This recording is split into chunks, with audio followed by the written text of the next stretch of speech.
All right, let's recap. If you take the face off first on each side and then zigzag it and you grind it, you can see these perfect little ups and downs.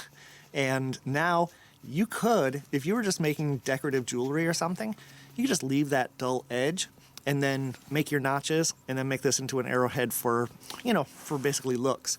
But if you want to do it realistically, then you're gonna have some of the ups and downs are gonna be closer to one side, some are gonna be to the other, and even the ones that are in the middle, I would start driving each one of those in to thin the piece. So let me show you on this thicker part. See where this is thicker? Let me regrind it. Okay. You see how this center line is lower? So the first one I'm gonna do is I'm gonna poke right here with the pressure flaker, poke down, get rid of some of this meat, and it'll also help clear that uncleared face from the grinder. So I put my pressure flaker right on that delta, that's called a delta, and push in and down.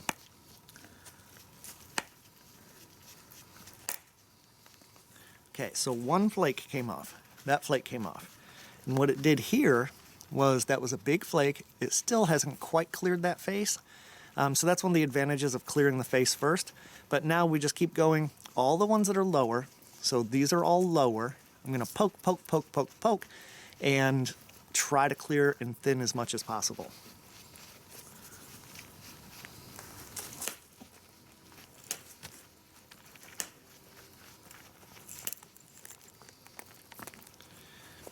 Okay, so this is what I just did. 4 or 5 flakes, and most of the face has been cleared. So now I can flip this over, and I've still got this to clear. But our center line needs to be close to the bottom. I need to bring this down. And to do that, I take my grindstone. Now again, we're trying to take this center line, which is really close to the center, and bring it down. Bring it down, because I want to clear the face this way. So I take my grindstone, and I really give it some grinding. And now that has started to lower it down more. If it's still not low enough, take your pressure flaker, flick, flick, flick, flick. Let me show you that. So take your pressure flaker, flick just straight down. You're not going in, you're just going down.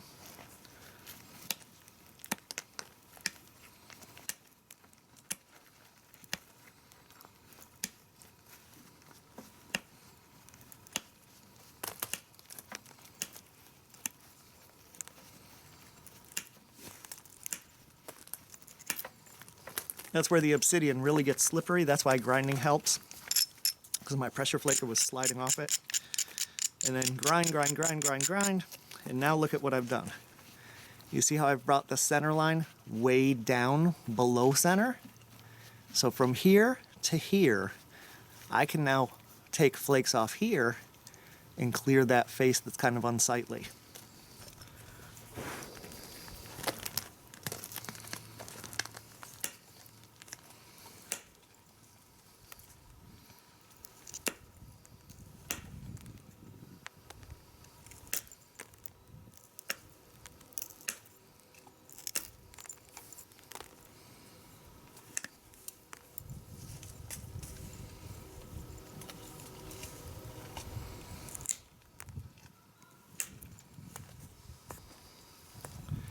Okay, so I've got this jaggedy little edge. You see how it's not perfectly straight right here. And both sides are now clear as far as the smooth surface from the grinder.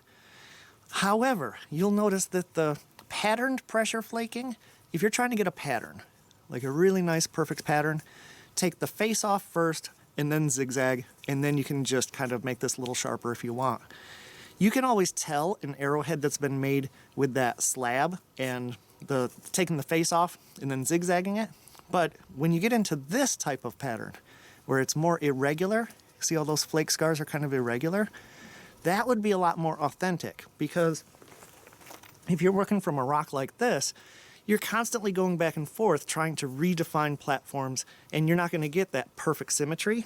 So on one hand, slabs are really easy, because if you take the face off first and then zigzag it, you just get almost perfect precision. However, it's not really an authentic way unless you happen to find flint that was in a slab. And what are the chances that you're going to find, something like this out in nature? It's not really likely. But considering that a lot of you are going to be using glass or fiber optic glass or slabs, the good thing about slabs also is you're conserving the resources because you can get, dozens of slabs out of one rock. Okay, let me get my center line all straightened back up. Just go around here, and what I'm talking about now is getting these edges nice and straight, and then I'll show you how to notch.